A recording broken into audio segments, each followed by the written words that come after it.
The stars shone brightly against the deep black of space. Among them, a small blue-green planet circled an ordinary yellow sun. This planet, called Earth, seemed unremarkable from a distance, but it was about to change the fate of the entire galaxy. For thousands of years, the Galactic Concord had maintained peace among the stars. 300 different alien species lived together in harmony. Most came from gentle worlds with perfect weather and friendly animals. They had never known true danger or hardship. Their bodies were soft, their instincts peaceful. Ambassador Zixthol stood on the observation deck of the science vessel Harmony. His blue skin glistened with moisture. Like all Milosians, he needed to stay wet to breathe. He watched the screens showing the third planet of this unremarkable star system. "How interesting," he said to his science officer. "The readings show high levels of oxygen and nitrogen, perfect for supporting life." The science officer, a tall, thin alien named Vreen, nodded. "Yes, but also high radiation levels, extreme temperature variations, and strong gravity. A harsh world by Concord standards." Zixthol's 4 eyes blinked in sequence. "And the life forms?" "Abundant and diverse, but concerning." Vreen pulled up more data. Many species show predatory characteristics, and the dominant species appears particularly dangerous. The screens showed images of humans. They walked on 2 legs and had no obvious defenses, no claws, no armor, no poison. Yet their planet's history showed endless wars and violence. "They call themselves humans," Vreen said. "They've developed primitive space travel, but haven't left their solar system yet." Zixthol considered this information. The Concord had rules about contacting new species. Usually, they waited until a species developed faster than light travel. But the mining colony on nearby Proxima Centauri 3 needed workers, and these humans seemed strong and adaptable. "We will report to the Council," Zixthol decided. "Let them determine if contact is wise." 7 years later, the mining colony on Proxima Centauri 3 went silent. Lieutenant Daniel Clark sat at his desk in the Pentagon, rubbing his tired eyes. As a Navy communications specialist, he had seen many strange things, but nothing like this. "Sir, you need to see this," said Private Joey Martinez. Rushing into his office, Daniel followed Joey to the main communications room. Every screen showed the same message, broadcasting on all frequencies worldwide. The message was simple: a set of star coordinates, technical drawings of strange ships, and the word help translated into every human language. "It's coming from Proxima Centauri," Joey said. "Our nearest stellar neighbor." Daniel's mouth went dry. "You're saying aliens sent this?" "Yes, sir. And NASA confirms the signal is authentic." Within an hour, the room filled with military personnel and scientists. Among them was Dr. Alice Freeman, a woman with short gray hair and intense brown eyes. As America's top expert in theoretical alien languages, she had spent her career preparing for this moment. "The message contains data packets," Alice explained, pointing to scrolling symbols on her laptop. "I'm decoding them now." Daniel leaned over her shoulder. "What are they saying?" Alice's fingers flew across the keyboard. It's a warning and a plea for help. The president called an emergency meeting at the White House. For the first time in history, representatives from all major world powers gathered in one room with a single purpose. "The signal describes an attack," the Secretary of Defense explained. "Some kind of invasion at the Proxima Centauri mining colony." "Mining colony?" the Russian ambassador asked. "They've been in our solar system?" "Apparently for at least 7 years," Alice Freeman replied. She now wore a hastily issued government ID badge. "They've been watching us," the Chinese general frowned. "Why would advanced aliens ask us for help?" "That's the question," Daniel said. He had been brought along as the first military contact. The message includes specifications for their ships. They're far beyond our technology. The room fell silent as everyone considered the implications. The president stood up. Dr. Freeman, what else can you tell us about this message? Alice took a deep breath. Whoever sent this is terrified. The data shows their colony was attacked by something called the Harvesters. The message describes them as unstoppable. Except? What? The president pressed. Except for us, humans. The message specifically says humans might be their only hope. Murmurs filled the room. The British Prime Minister spoke up. Why would they think that? We can barely reach our own moon. Alice looked uncomfortable. They've been studying us. Our biology, our history. The message says humans evolved on what they call a death world. Our planet's conditions, the diseases we survive, the predators we've overcome. Apparently, this makes us unique. Unique how? Daniel asked. Uniquely dangerous, Alice replied. The message says we're apex predators, natural warriors. They think we can fight when they cannot. 2 days later, the United Nations Security Council voted unanimously to respond. Humanity would answer the call. Captain Patricia Lawson walked through the underground hangar, her footsteps echoing on the metal floor. Above her loomed the massive shape of the UES Defender. Beautiful, isn't she? Said a voice behind her. Patricia turned to see an older man in a lab coat approaching. Dr. Winters. I didn't know you'd be here. Dr. Alan Winters smiled. His white beard contrasted with his dark skin. I wouldn't miss this. 10 years of my life went into building her. They both looked up at the ship. The Defender had been built in secret, using technology from a crashed alien craft found in Arizona in 2019. Originally intended as Earth's first line of defense, it would now serve as humanity's first interstellar vessel. Is she ready? Patricia asked, as ready as she ever be. The warp drive is untested in actual space conditions, but the simulations look good. Patricia nodded. As the ship's captain, she had studied every inch of the Defender's systems. Her crew of 43 had been training for months, preparing for a mission that no one had imagined would come so soon. Lieutenant Gregory Hill approached them, saluting sharply. Captain, all personnel are aboard, and systems check is complete. Thank you, Lieutenant, Patricia said. She took a deep breath. Let's make history. The launch happened at midnight. The Defender rose silently from its hidden base in the Nevada desert, its advanced engines barely disturbing the air. As it reached the edge of Earth's atmosphere, Patricia gave the order. Engage warp drive. The stars blurred around them. The Defender jumped to speeds never before achieved by humans. Their destination, Proxima Centauri 3. 3 weeks later, they arrived. The mining colony was a smoking ruin. Buildings lay shattered across an alien landscape. Strange bodies littered the ground, creatures with 6 limbs and crystalline exoskeletons. Life signs detected, Gregory reported from his station. Underground, approximately 2 kilometers from our position. Patricia organized a search team. They found survivors huddled in bunkers beneath the colony. The aliens were insect-like, with faceted eyes and clicking mandibles. Through the translator provided in the SOS data, their leader identified himself as Tikva. You came. Tikva clicked in amazement. The legends of Earth were true. What legends? Patricia asked. That you evolved on a death world. That you are apex predators. Tikva's antennae trembled. That you might be the only species capable of stopping the harvesters. As the Earth team helped the survivors, Patricia realized this was just the beginning. The galaxy had called for help, and humanity had answered. No one knew what would happen next, but one thing was certain. The universe would never be the same again.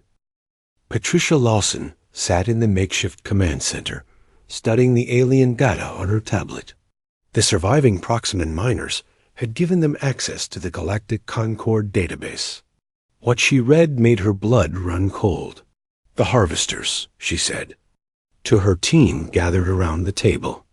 "They're a nomadic species from the core of our galaxy. They consume all life on planets they visit." Commander Samuel Ortiz, her second-in-command, frowned. His dark eyes narrowed. "Like locusts?" "Worse," Patricia replied. "They don't just eat plants. They consume everything biological. Animals, people, even bacteria in the soil. They leave nothing behind."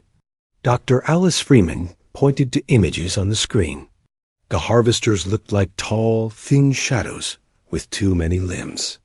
Their skin absorbed light rather than reflected it. "They evolved in the harshest region of the galaxy," Alice explained. "Very few resources, extreme radiation, constant competition. It shaped them into perfect predators." Lieutenant Gregory Hill studied the tactical data. According to this, they travel in hive ships. Each one can hold thousands of them. The Proximan leader, Tikva, clicked his mandibles nervously. For many cycles, the Concord peacekeeping forces contained them to their home region. But recently, the Concord has grown weak. Political disagreements have divided us. And the harvesters took advantage, Patricia finished. Tikva's crystalline exoskeleton glimmered in the artificial light. "Yes, they have already consumed 12 worlds. Billions of lives lost."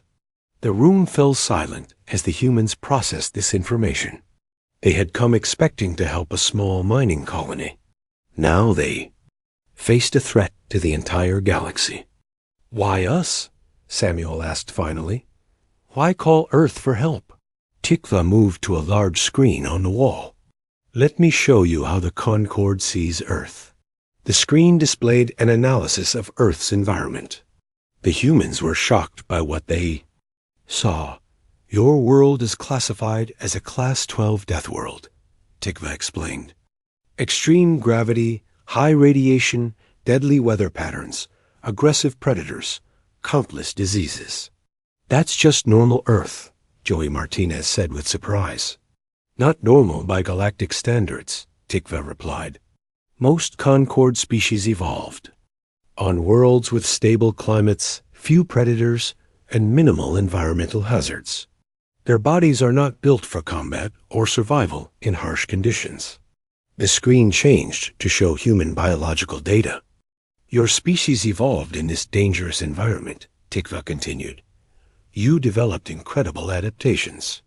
Your bones are dense and strong. Your muscles can generate tremendous force. Your immune systems fight off millions of microscopic invaders daily. You can survive injuries that would kill any Concord citizen." Alice leaned forward. "And you think these traits make us effective against the harvesters?" "The harvesters have never encountered a species like yours," Tikva confirmed. "They dominate through superior physical abilities and aggression. But humans ... His voice lowered. "Humans are more aggressive, more adaptable, and more determined than any species the galaxy has ever known." Back on the Defender, Patricia called a meeting with her senior officers. They needed to make a decision. "The harvesters know we responded to the SOS," Patricia said. "According to Tikva, they've changed course. They're heading for the Sirius system next, then straight to Earth." "How long do we have?" Gregory asked. 3 months until they reach Sirius. 6 months to Earth." Samuel stood up and walked to the star map. "We need to warn Earth. They need to prepare defenses." "Agreed," Patricia nodded. "But there's another problem. Our return trip will take 3 weeks. By then, the harvesters will be well on their way to Sirius." "We can't just leave these people," Alice said, gesturing to the colony outside. Patricia took a deep breath. "I propose we split our resources. We send the Defender back to Earth with half our crew to deliver the warning and all the alien technology we can gather. The rest of us stay here with the colonists and prepare to make a stand at Sirius. The officers exchanged glances. "That's a suicide mission," Gregory said quietly. "Maybe," Patricia acknowledged, "but it will buy Earth time. And with the Proximan ships, we might be able to slow the harvesters down." After hours of discussion, they put it to a vote. The decision was unanimous. They would make their stand. At Sirius the next day, the Defender prepared for its return journey. Samuel would command the ship back to Earth, while Patricia would stay behind with 20 volunteers. As the two leaders said goodbye, Samuel handed Patricia a small data chip. "What's this?" she asked. "Everything we know about Earth's military capabilities," Samuel replied, "and a personal message for each volunteer's family." Patricia pocketed the chip. "We'll see you soon, Commander. Count on it, Captain." Samuel saluted and turned toward the ship. After the Defender departed, Patricia gathered her remaining team. Along with the humans, 50 Proximan survivors had volunteered to join the fight. "We have 6 weeks to prepare," Patricia told them. "We need to repair the Proximan ships and develop tactics against the harvesters." The Proximans gave the humans access to their technology. Though more advanced than Earth tech, it wasn't designed for warfare. The Concord had enjoyed peace for so long that they had forgotten how to fight. But humans remembered. Lieutenant Kate Yang, their weapons specialist, worked day and night modifying Proximan mining lasers into weapons. Joey Martinez, who had been a mechanic before joining the Navy, found ways to improve the engines of the alien ships.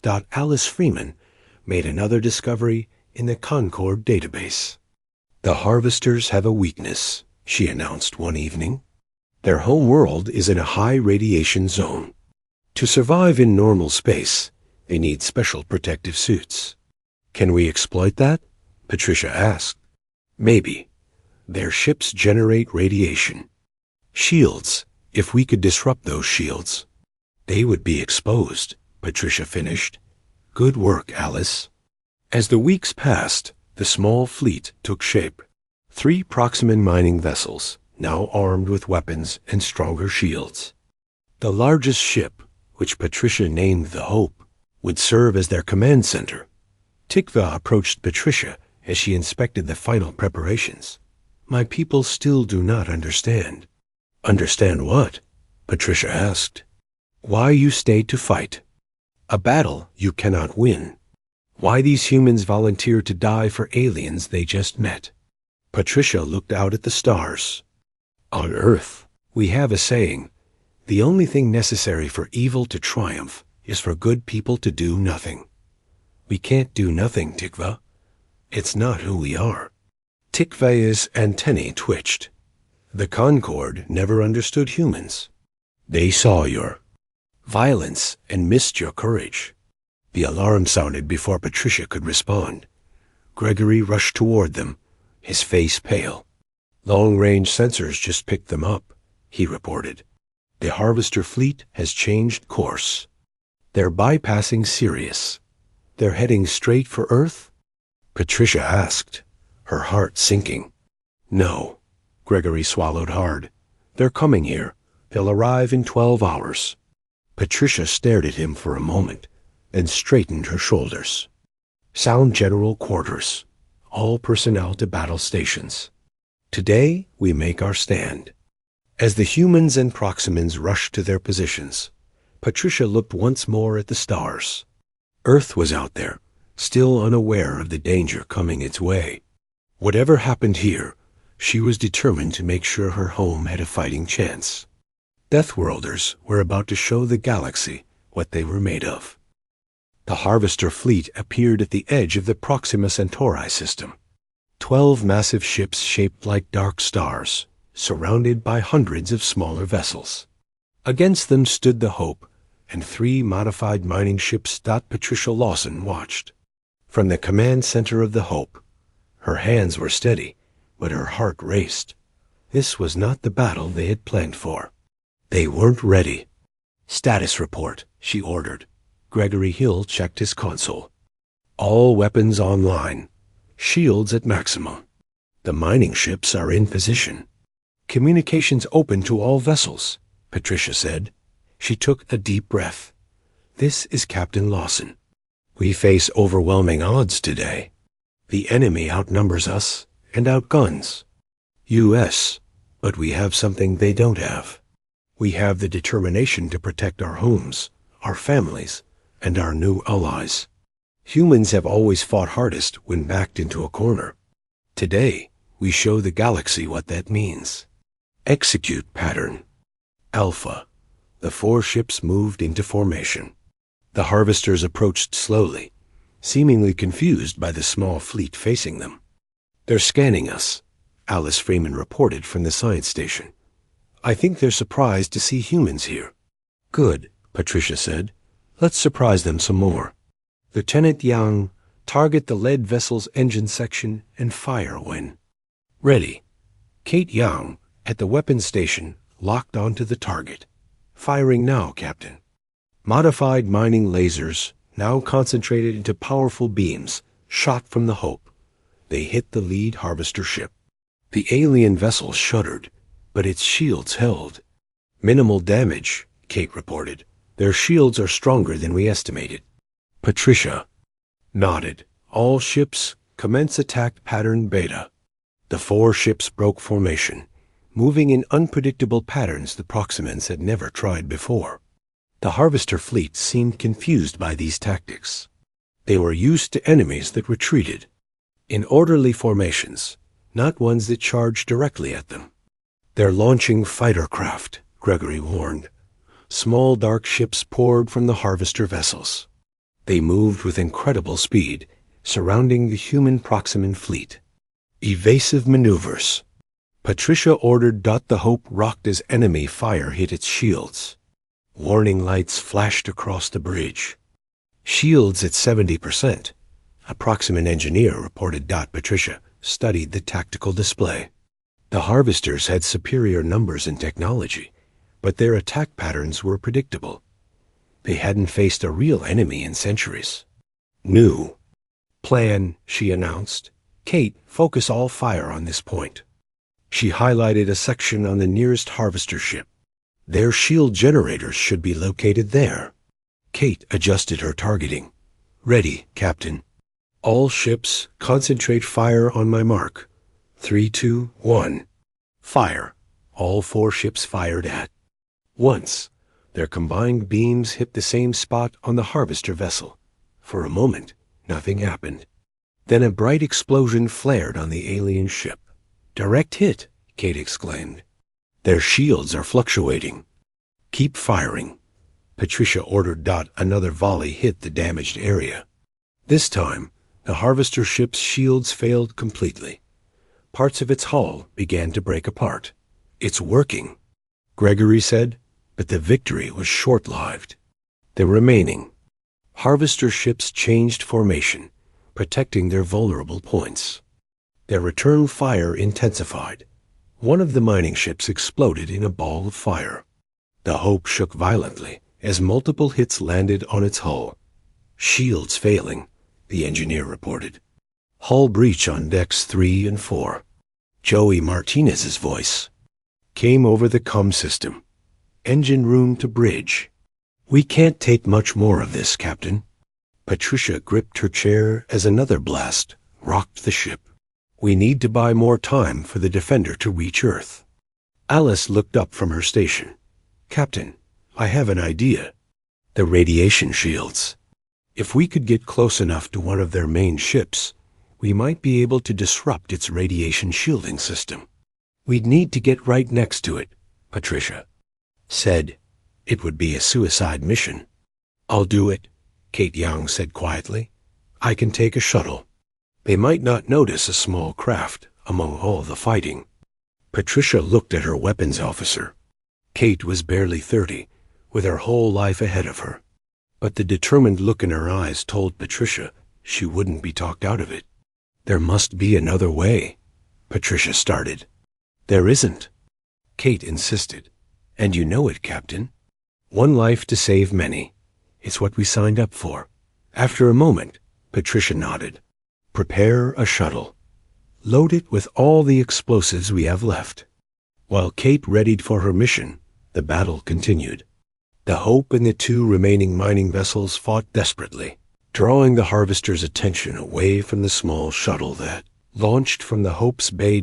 Kate piloted the shuttle through the chaos of battle. Enemy fighters zoomed past, too focused on the larger ships to notice her. She approached the largest Harvester ship, aiming for a section Alice had identified as likely housing the radiation shield generators. "I'm in position," Kate reported. "Over the comm. You can still turn back," Patricia said. "No, I can't." Kate's voice was calm. "It's been an honor serving with you, Captain. Tell my parents I love them." "We'll make sure they know what you did here today," Patricia promised, her voice thick with emotion. The shuttle accelerated toward the Harvester ship. At the last moment, several enemy fighters noticed and turned to intercept. But it was too late. Kate's shuttle crashed into the side of the massive vessel. For a second, nothing happened. Then a brilliant explosion bloomed against the dark hull. The Harvester ship's protective field flickered and died. Almost immediately, the ship's movements became erratic. Through the Hope's sensors, they could see Harvesters inside the ship collapsing as radiation from space penetrated their environment. "It worked," Alice whispered. "Their radiation suits aren't designed to function without the ship's protection." Patricia had no time to mourn Kate. "All ships, target that vessel. Fire everything we have." The combined firepower of the remaining fleet tore into the vulnerable Harvester ship. Its hull cracked open, exposing more of its crew to the radiation they couldn't survive. The massive ship began to break apart. Seeing one of their largest vessels destroyed, the Harvester fleet paused. For the first time, they seemed uncertain. "They're regrouping," Gregory reported. Patricia saw their chance. "All ships, prepare for jump to the rally point." The Hope and the two mining vessels limped away from the battle. Behind them, the Harvester fleet remained disorganized, still processing their unexpected losses. Once safely away, Patricia gathered her remaining crew. Of the 20 humans who had stayed to fight, only 12 remained. The Proximan casualties were even higher. "We hurt them," Patricia told the tired fighters. For the first time ever, someone stood against the Harvesters and survived. But this was just the beginning. Gregory approached with a datapad. "Captain, we're receiving a transmission." "It's from Earth." Patricia took the pad. On the screen was Samuel Ortiz's face. "Captain Lawson," he said, his image flickering. "The Defender reached Earth. The governments of the world have united against the coming threat. They're building ships based on the technology we brought back. An entire fleet, Patricia. And they're coming to help you." For the first time in days, Patricia smiled. Earth was coming, and the Harvesters had no idea what they were about to face. 3 months passed. The Hope and the two surviving mining vessels hid in an asteroid field near the edge of the Sirius system. Patricia Lawson and her crew worked constantly to repair their ships and prepare for the next battle. The Harvesters had not given up. Their scouts searched throughout nearby star systems, hunting for the humans who had dared to fight back. But they didn't find them. Gregory Hill entered the command center with a datapad. "Captain, long-range sensors have detected something big entering the system." Patricia looked up from the tactical map she was studying. "The Harvesters? No." Gregory's face broke into a smile. "It's from Earth." Patricia rushed to the viewing screen. In the distance, emerging from warp travel, came a fleet of ships. Earth ships. They were unlike anything Patricia had ever seen. Some were clearly built from Earth designs, while others incorporated Proximan technology. All were armed for war. "How many?" Patricia asked, her voice barely above a whisper. "Over 300 vessels," Gregory replied. "And the lead ship is the Defender." Patricia opened a communication channel. This is Captain Lawson of the Hope to Earth Fleet. Is that you? Commander Ortiz? The screen flickered, then showed Samuel's face. He now wore the insignia of an admiral. Good to see you alive, Captain. We were afraid we might be too late. You're right on time, Patricia said. How did Earth manage to build so many ships? So quickly? The entire planet united against the harvester threat, Samuel explained. Every country pooled their resources. We reverse-engineered the Proximan technology and combined it with our own. But that's not all. The camera panned to show the bridge of the Defender. Along with human crew members stood representatives from at least a dozen alien species. When word spread that humans were fighting the harvesters, other worlds decided to join us, Samuel continued. Worlds that had been too afraid to stand up to them before. Your battle gave them hope. Patricia introduced Samuel to Tikva, who had become her trusted advisor. The Proximan's antennae quivered with excitement as he surveyed the massive fleet. The Concord never imagined this, Tikva said. Humans uniting the galaxy against a common enemy. The Hope joined the Earth fleet. For the first time in months, Patricia walked the halls of the Defender.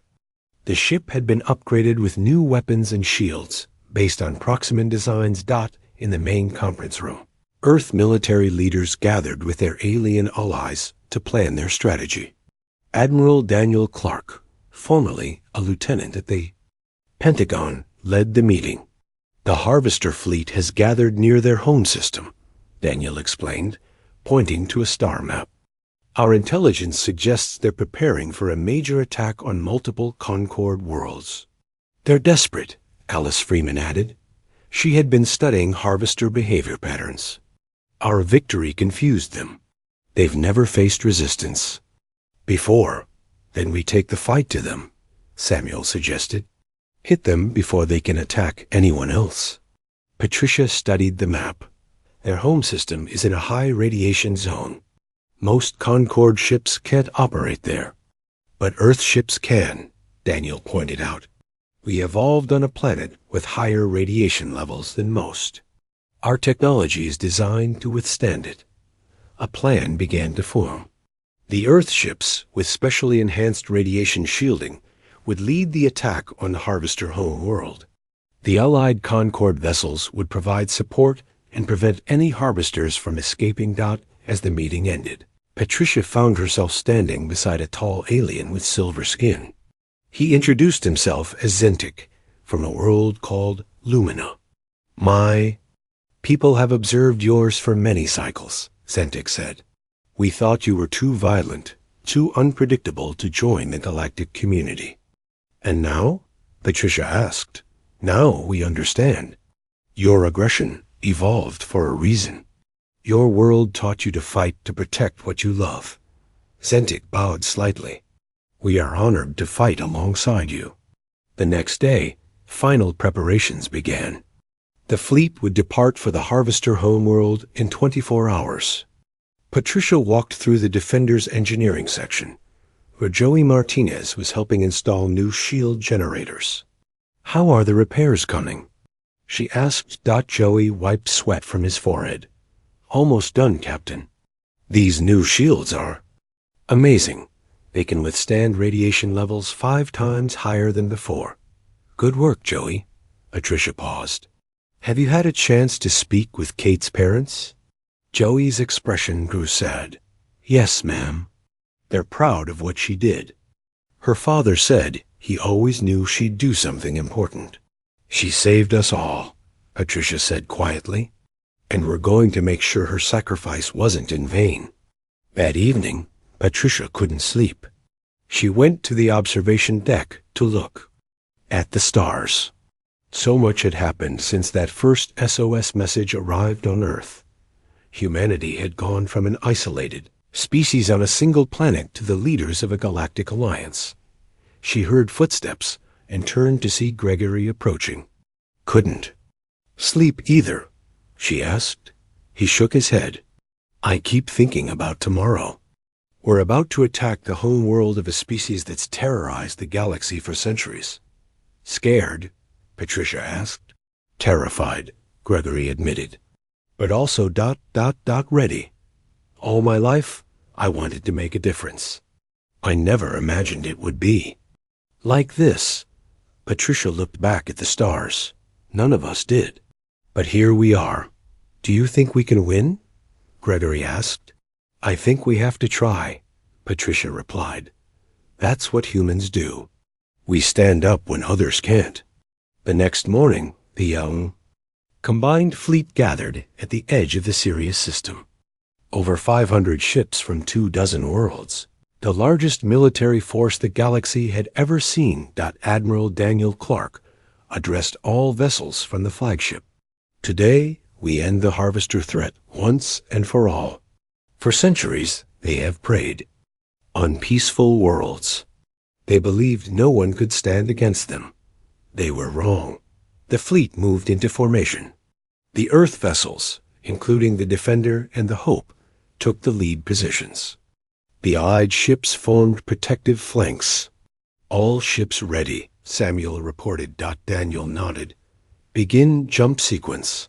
One by one, the ships engaged their warp drives. They vanished from normal space, heading toward the heart of the galaxy where the harvesters waited. On the bridge of the Hope, Patricia Lawson watched the stars blur around them. She thought of Earth, of the desperate SOS that had started everything, of Kate Yang and the others who had given their lives.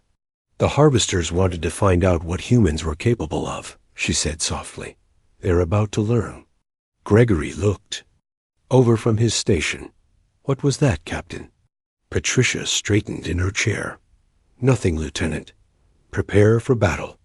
The Deathworlders are coming. The Allied fleet emerged from warp near the Harvester home world. The planet hung in space like a dark jewel, surrounded by a faint purple glow of radiation. Massive space stations orbited around it, connected by energy bridges.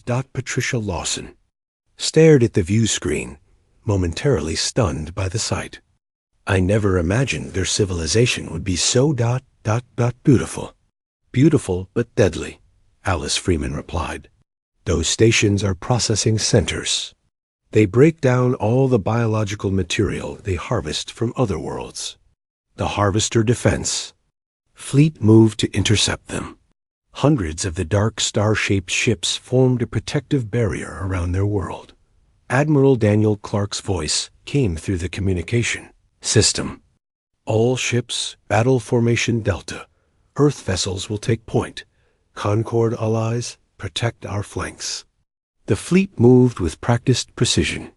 Over the past weeks, they had trained together, combining human battle tactics with Concord technology. They're scanning us, Gregory reported from his station. I think they're surprised by our numbers. Let's surprise them even more, Patricia said. All weapons ready. Target their lead vessels. The Hope and the other Earth ships fired first.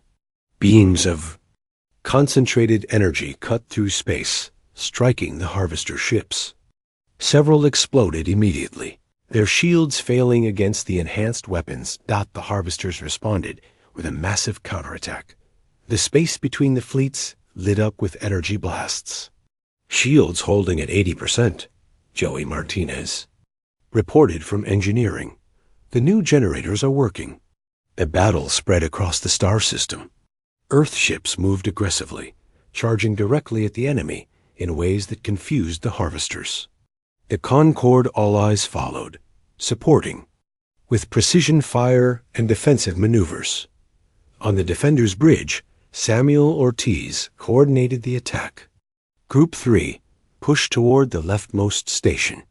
Group 7, provide covering fire. The humans fought with a ferocity that shocked even their allies.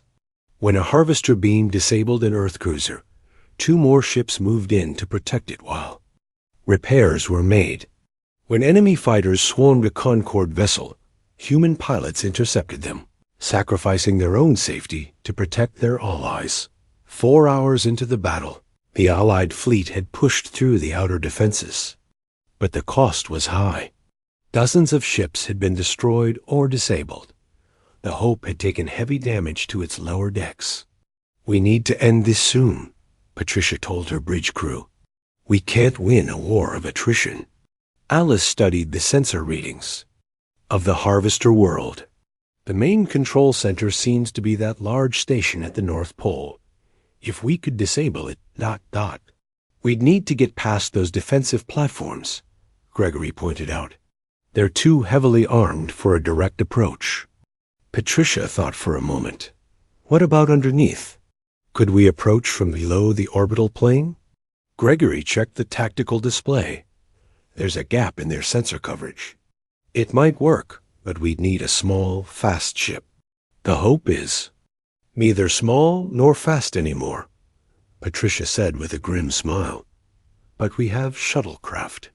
Captain, you're not suggesting ... double quotes Gregory began. I am. Patricia stood up. I'll take a team in 2 shuttles. While the fleet keeps their attention, we'll slip through and plant explosive charges on that control station. No one argued. They had all seen enough combat now to know desperate measures were sometimes necessary. Patricia selected her team. Gregory, Alice, Joey, and 4 others who had proven themselves in battle. They prepared 2 shuttles with explosives and weapons.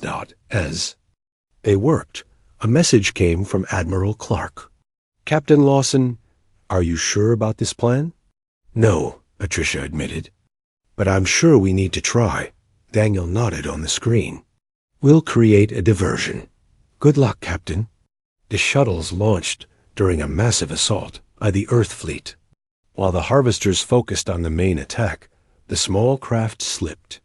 Through the gap in their defenses, Patricia piloted the lead shuttle.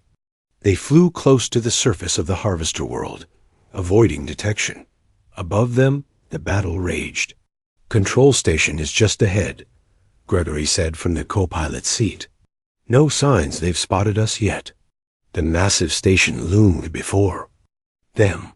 It was larger than they had estimated, with multiple docking bays and weapon emplacements. There, Alice pointed. That looks like a maintenance access point. Patricia guided the shuttle toward it.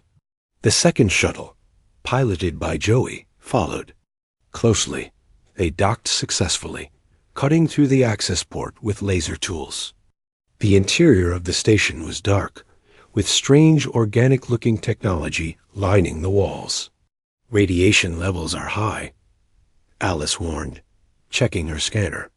Our suits will protect us, but not for long. The team split up to place explosives.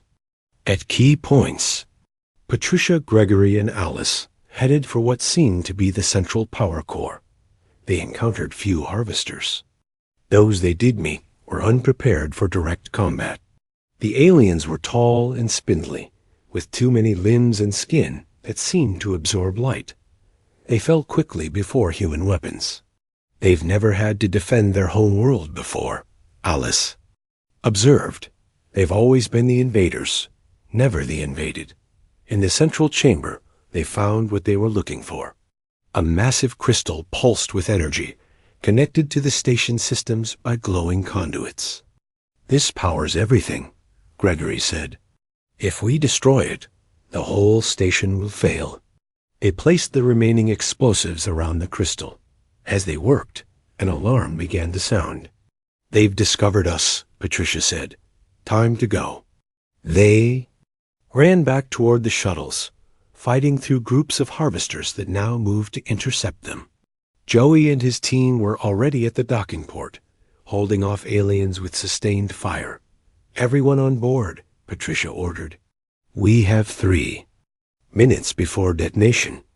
The shuttles disengaged from the station and accelerated away. Behind them, harvester fighters gave chase. We're not going to outrun them, Gregory warned. Patricia opened a communication channel to the fleet. This is Captain Lawson. Target coordinates. Uploaded. Fire everything you have. The Earth and Concord ships turned their weapons toward the control station. Hundreds of energy beams converged on it, just as the explosives detonated. The station erupted in a massive explosion. The shockwave hit the shuttles, sending them tumbling through space. "Hull breach!" Gregory shouted over the alarms. "Losing. Atmosphere." Patricia fought with the controls, trying to stabilize their craft. Through the viewport, she saw the Harvester world in chaos. Without the control station, their defenses were failing. Their ships moved erratically, some crashing into each other. "It worked," Alice said softly. "The shuttle's engines failed. They drifted in space, emergency systems barely keeping them alive." Patricia knew they wouldn't survive long. Then a bright light filled the viewport. The Defender appeared beside them, extending a docking tube. "Need a ride, Captain?" Samuel's voice came through the crackling comm system. Hours later, the battle was over. The Harvester Queen, facing total defeat, surrendered unconditionally. After centuries of terrorizing the galaxy, the Harvesters had been defeated by the species they had unintentionally awakened. On the Defender's observation deck, Patricia stood with her friends, watching as Earthships secured the Harvester world. "What happens now?" Gregory asked. Patricia turned to Tikva, who had joined them. "That's up to the Concord to decide." The Proximan's antennae twitched thoughtfully. "The Concord will never be the same. Humans have changed everything." Admiral Clark entered the deck. "The Concord Council has sent a message. They're inviting Earth to join as a full member world." "And?" Patricia asked. "Earth has conditions." Daniel smiled. "We'll join, but only if the Concord establishes a defense force. No more hiding from threats. No more sending distress calls and hoping someone answers." Patricia looked back at the stars. The Harvester homeworld was just one point of light among billions. Out there were countless other worlds, other species, other challenges. "They sent an SOS to Earth," she said quietly. "They had no idea what they were triggering." Alice nodded. "A Deathworlder invasion." "No," Patricia corrected. "Something better. A Deathworlder protection." As the Defender prepared to return to Earth, Patricia knew the galaxy would never be the same. Humanity had arrived on the cosmic stage, not as conquerors, but as defenders. The Deathworlders had found their purpose among the stars.